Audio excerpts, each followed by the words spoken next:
4, 5, 6, 7, 8, 9, 10.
that the same fence they always have? Yeah, it's like the 7 foot. It's the one that they put around the White House for the inauguration. Yeah, they have to put like something really heavy on those to keep them. Yeah. That's the only thing that makes them anti-climb fence. They didn't have the streets blocked off, but they had all of these like tow trucks that had just like slats on them. Yeah, yeah. I was like, maybe y'all should have bought us this. Well, we'll start to see them unfold. You know, the Mm-hmm. Capitol Police they're such a unique law enforcement agency. Right. And, I mean, I get along great with them. Hey guys. And Hello. You're everywhere. they're Today, specifically trained and Oh, to deal with the public. funny how much I ran around trying to Especially create for cleaners realizing today. that this is a site for First Amendment protest. That's what I was doing. So true. Yeah. That's what I was doing. I think I'm gonna take my old position.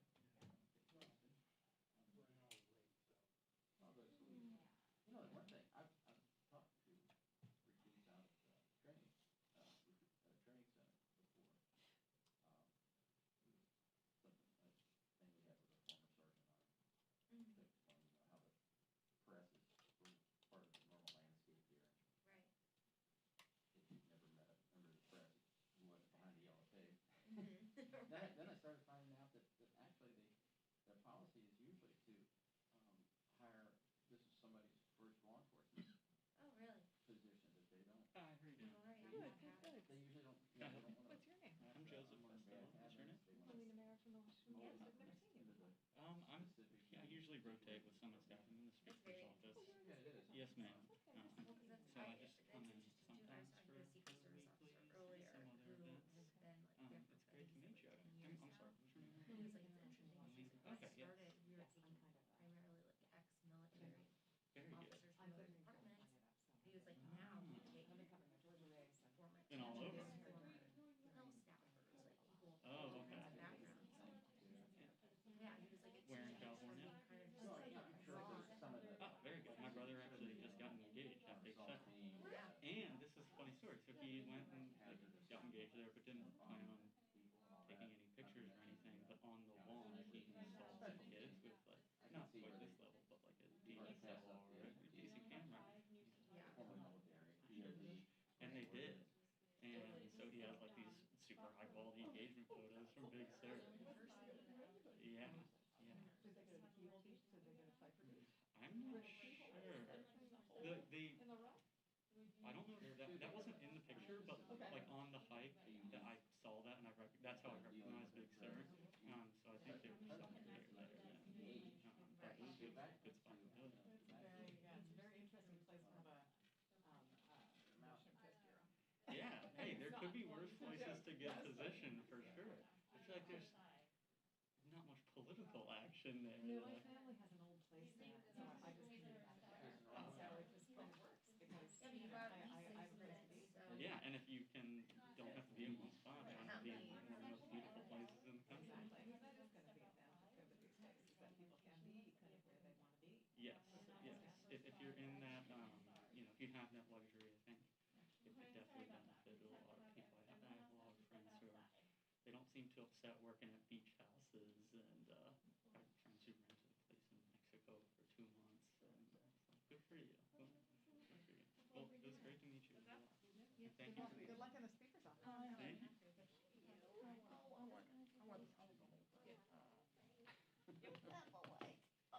You heard about Mike Stanger? Yeah, what about? I think they're gonna fire him. Sounds like. No, it's fine. I just like. We were Yes, we were doing that. we were conferring. Oh, because of, yeah, of Melina. course. We have to have you guys step out and then come in on the second rotation through. I thought we were having 7. We have 5 actually. Oh, 5-ish. Oh, I thought it was 7. Let me No, see. that's Say you why I guys, stood who do you here. I mean? thought it was 7. We have 5. Oh. Technically, if I was to finagle it, I'll get it to that. How many people are out there? There's people spread around.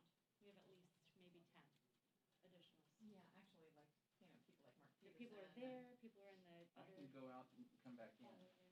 You want somebody else? First 5. Yeah, Let's keep it. I know, but I'd rather be here for when she does Q&A. It's up to you. That's your call. Well,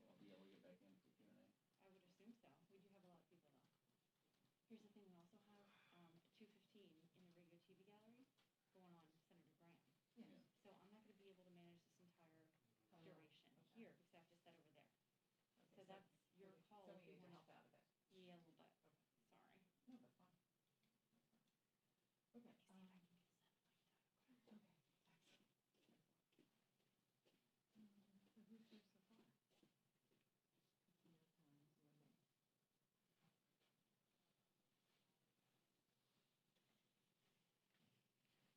It's New York Times, you and me.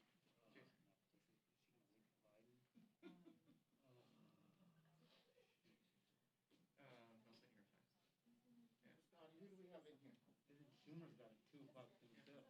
Yep. There's no Reuters, the other top 2 Democrats are on the press No, no, conference. it's So cool. Reuters today. Yeah, it's cool.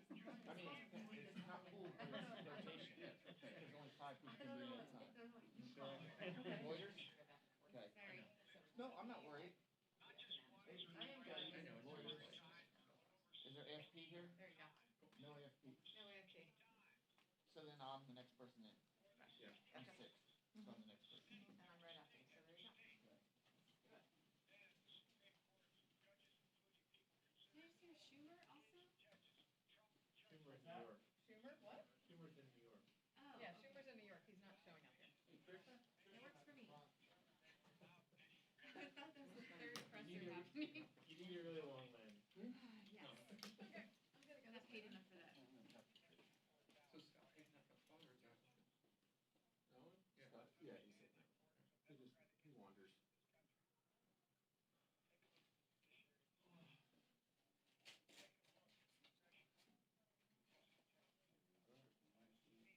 Biden's trying to start till Biden's done, I'm sure.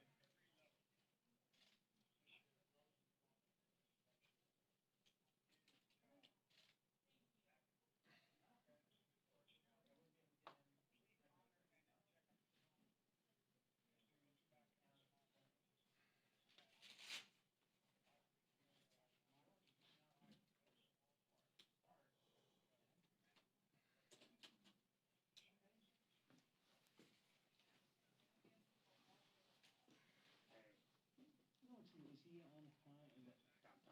2, is he under 2 o'clock? I saw him. think it's gonna be a little after 2. I'll try and get. You think she's waiting for Biden to finish, or? I'm not sure. I'll text Drew to get a more clear update, but Okay. I think it's gonna be.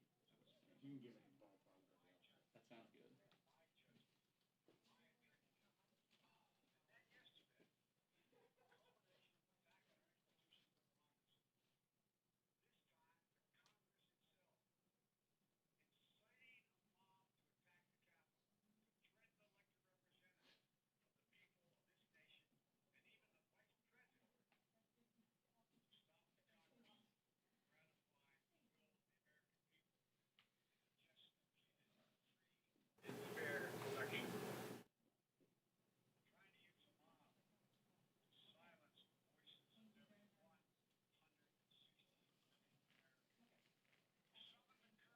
Elaine Chow's resignation letter says she's resigning in 2020. Oh. Oh, retroactive? January 11th, 2020. There've been a few of those Versus 2020 versus- things. I was actually like angry today that happened. I've come close to doing that before. About the 7. I do think she I've been that way. I totally Can't mess it up with mistakes like this. Lots of resignation. I was, the 2 of us were Like, really good at yeah. Surprise! You got a lot of rebuilding.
one, anyone wanna fill this one here? I'll go there. Fabulous. I'm gonna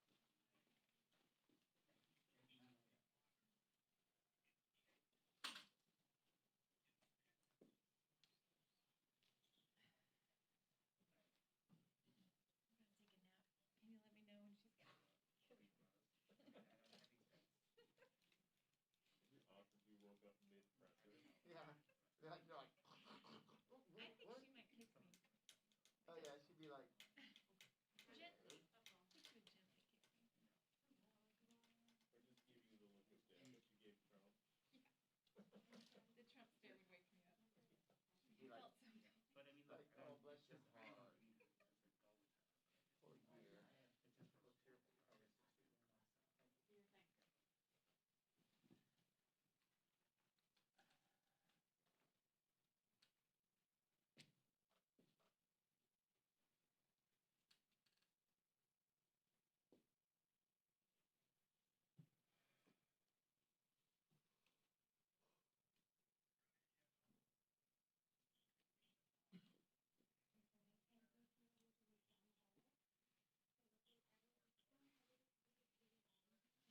Okay, 2 minutes. They're really making Trish work today.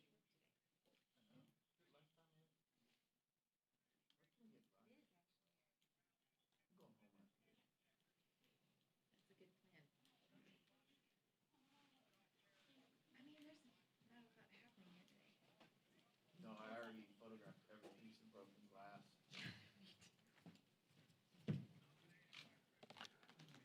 And did you start cancer that fight? Yeah, I saw that.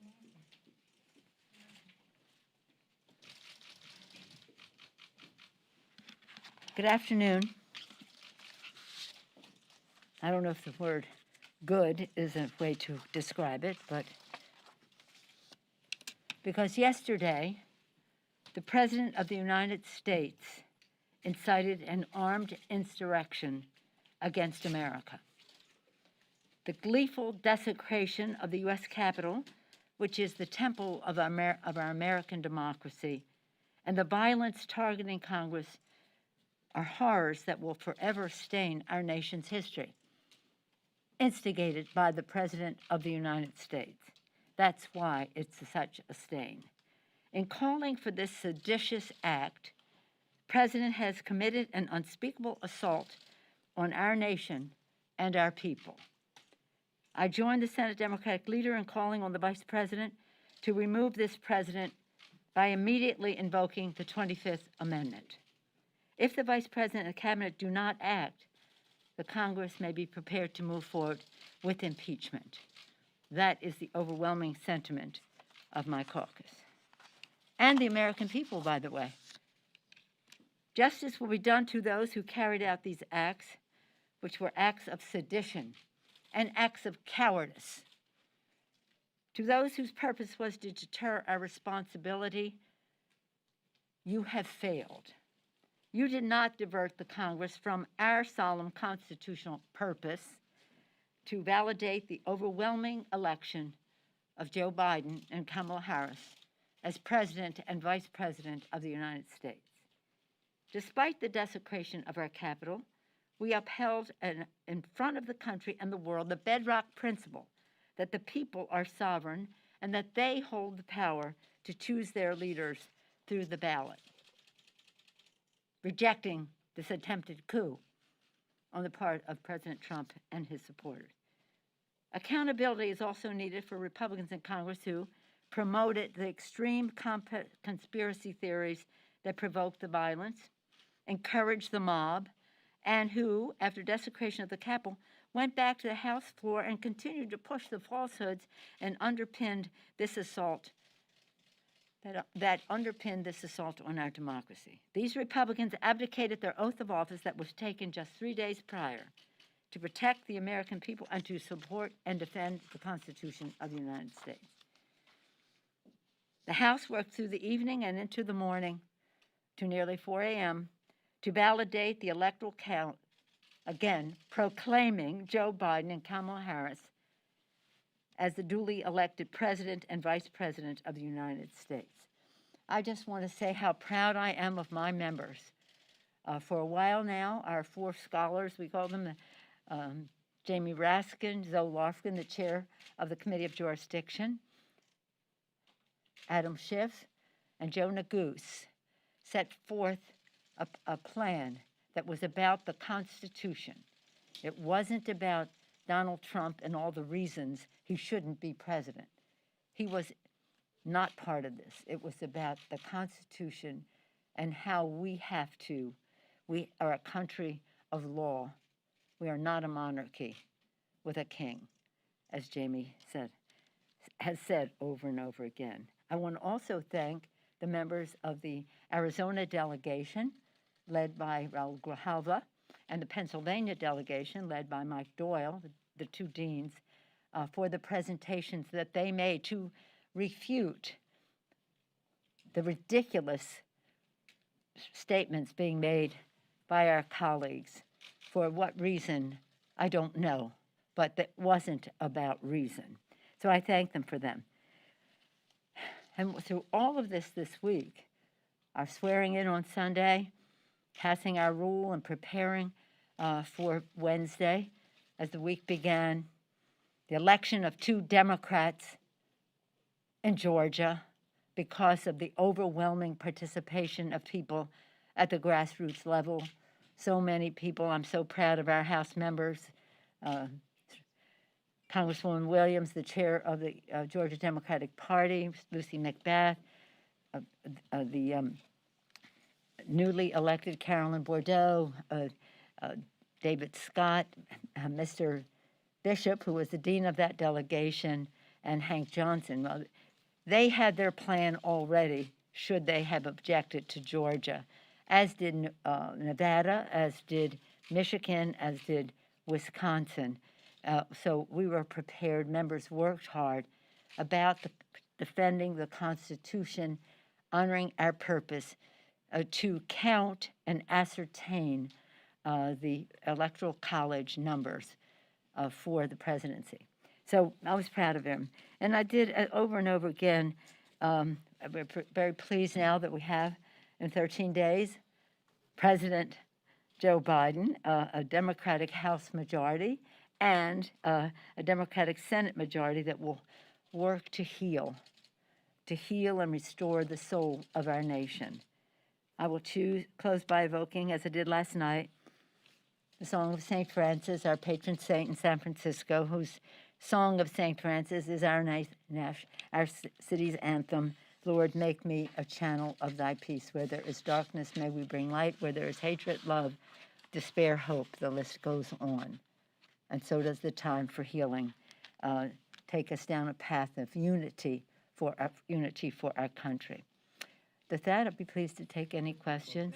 Yes, ma'am. Speaker Pelosi, would you encourage cabinet members not to resign so that they can invoke the 25th Amendment? No, but let's go over that list. Why wouldn't they, if you're a member of the cabinet, a secretary in the cabinet, you're in a line of succession to the presidency, president, vice president, speaker of the House, Senate leader, pro tem, and then Secretary of State. When, just for information of some, when you have the 25th Amendment invoked, that would be calling upon the Vice President, as we hope to do, to take the lead, and with a majority of the cabinet, to be able to unseat the President of the United States. A very dangerous person who should not continue in office. This is urgent. This is emergency of the highest magnitude. So you're Pompeo, the Secretary of State. Do you stand by this president dangerously staying in office? Secretary of the Treasury, Mnuchin. What is it? Is it about success in business later, or is it, do you believe in this? Do we have the list? I know it because I know it. Then the way it goes is Saint Dappy Applehu. That's That's a mnemonic. Secretary of State, Secretary of Treasury, Secretary of Defense. The acting Secretary of Defense, I don't know what authority he may have, but he certainly has to answer for where the National Guard was yesterday. Secretary of, then Attorney General. Attorney General Barr, do you subscribe to the presidency of Donald Trump after the act of sedition he committed yesterday? It's an ex-postmaster general, but that's in when our founders put it together. Interior. The list goes on. Ask each member of the cabinet, do they stand by these actions? Are they ready to say, in the next 13 days, this dangerous man can do further harm to our country, an assault on our democracy, on the first branch of government?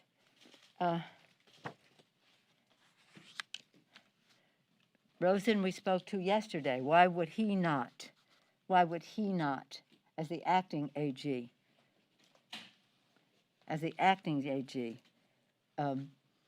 say this is wrong? There are some courageous Republicans who are speaking out. I salute Secretary of Defense Bill Cohen and others defense secretaries who've signed the letter, even before yesterday, about what is going on in the White House and how that is not a good thing for our country, and the message that it sent to the world. A complete tool of Putin, this president is.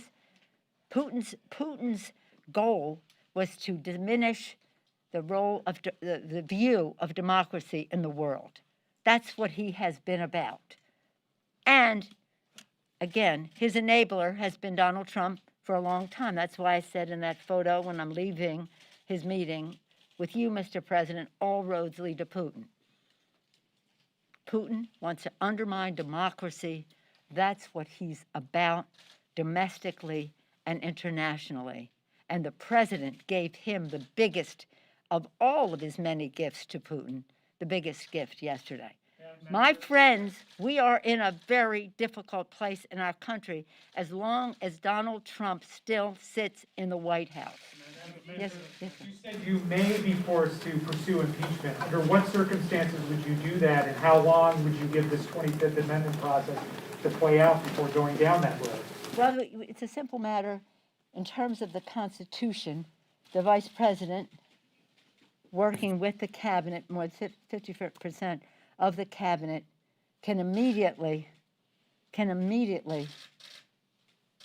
improve the security of our country. That doesn't happen.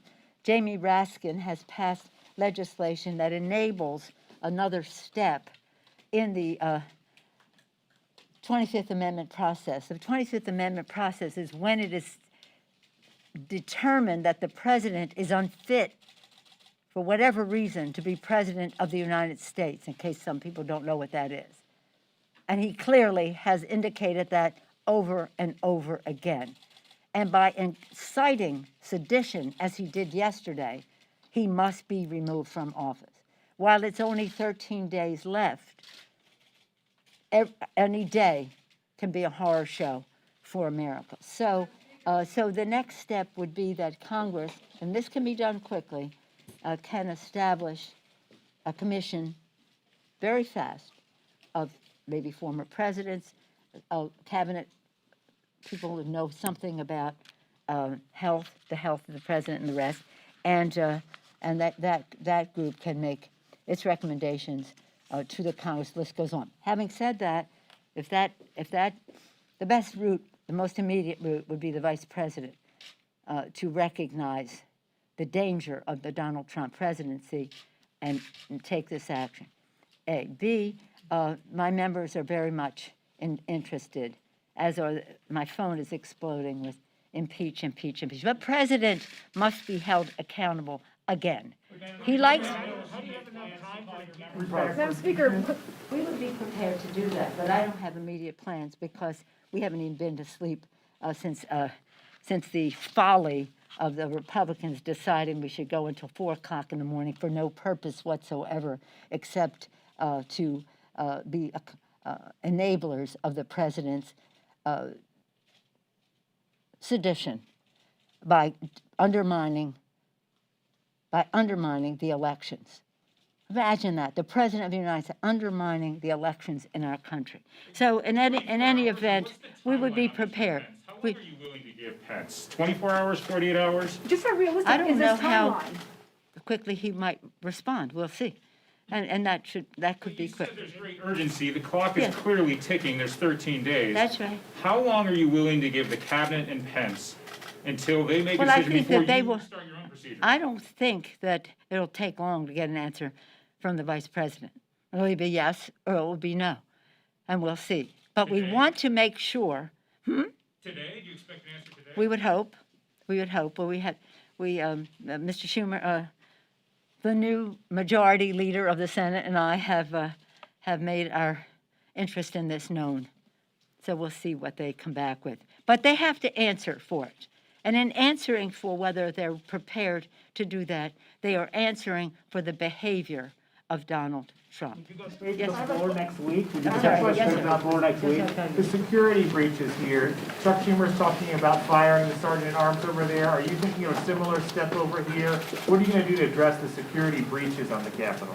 Well, let me just say that is a very important question. Let me hold for a moment because it is not, we have to do the after-action review. I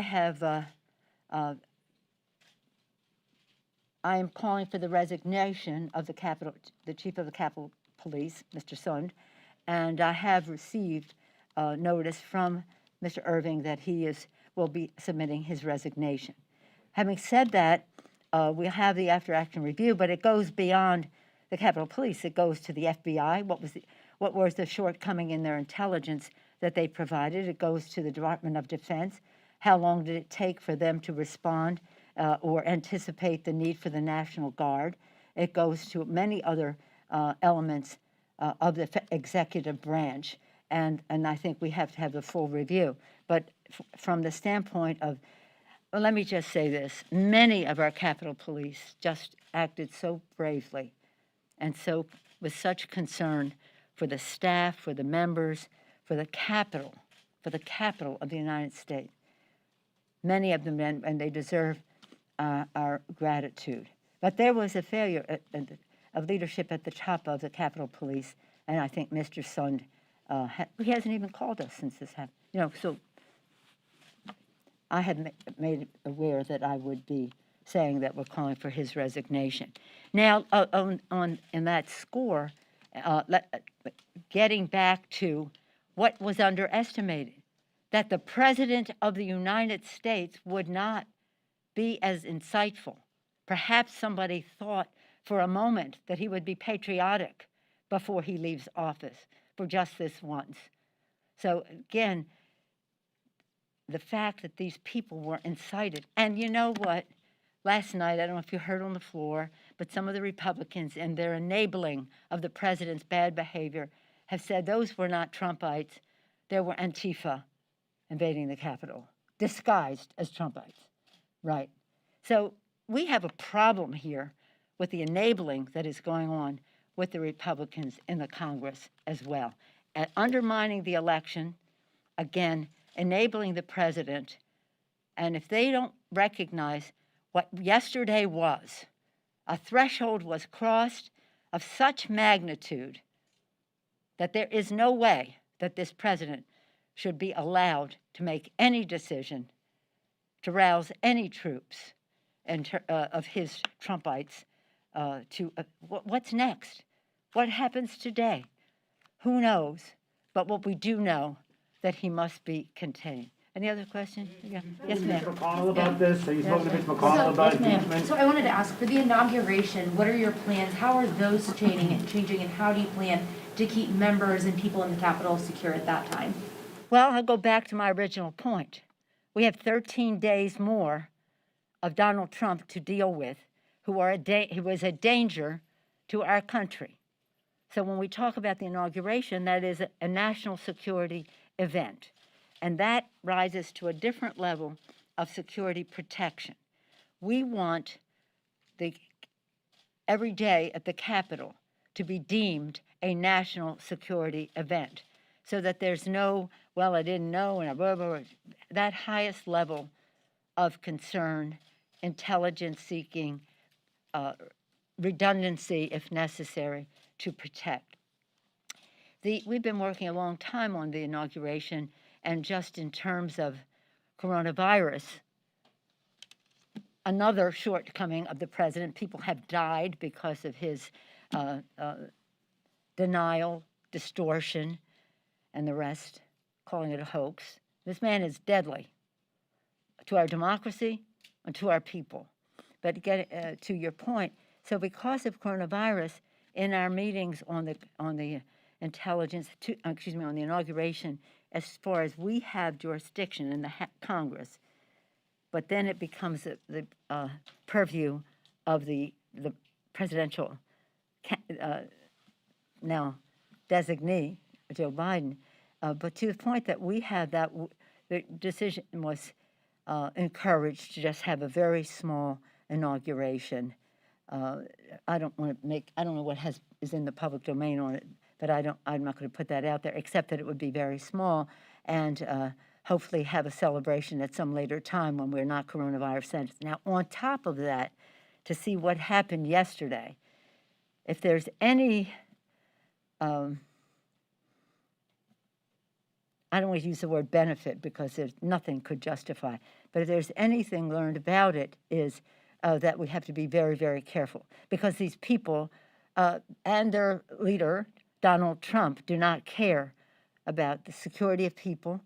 They don't care about our democracy. They don't care about the peaceful transfer of power.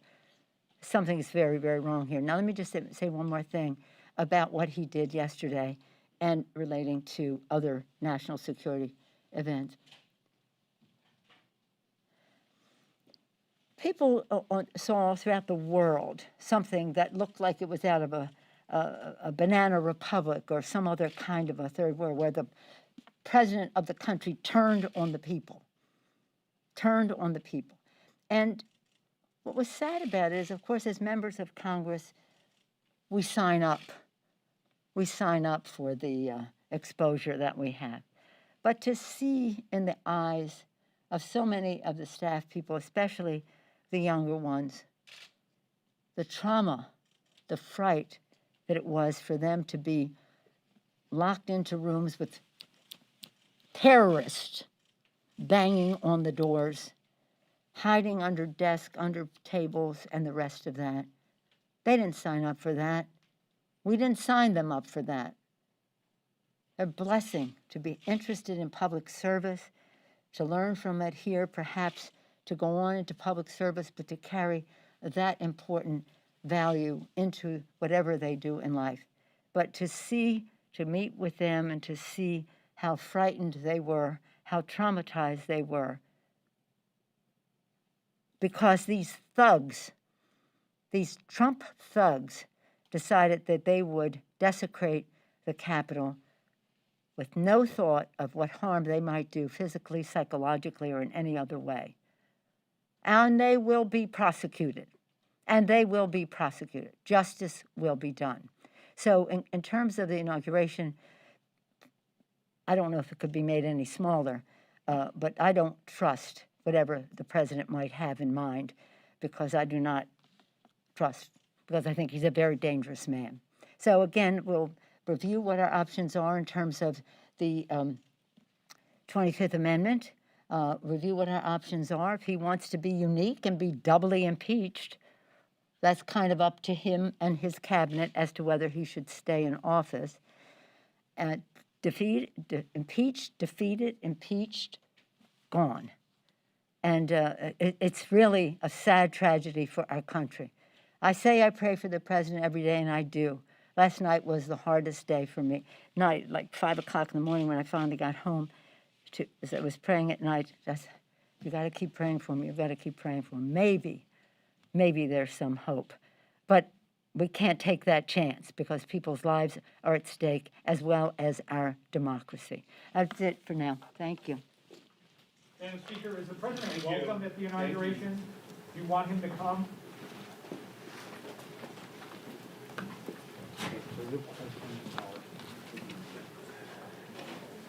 And they didn't say that.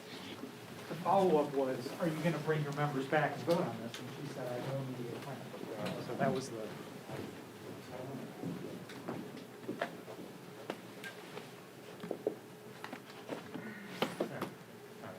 I see the Bloomberg terminal there, and it brings you flashbacks, you know. Hey, it's not all bad. It's Skittles color.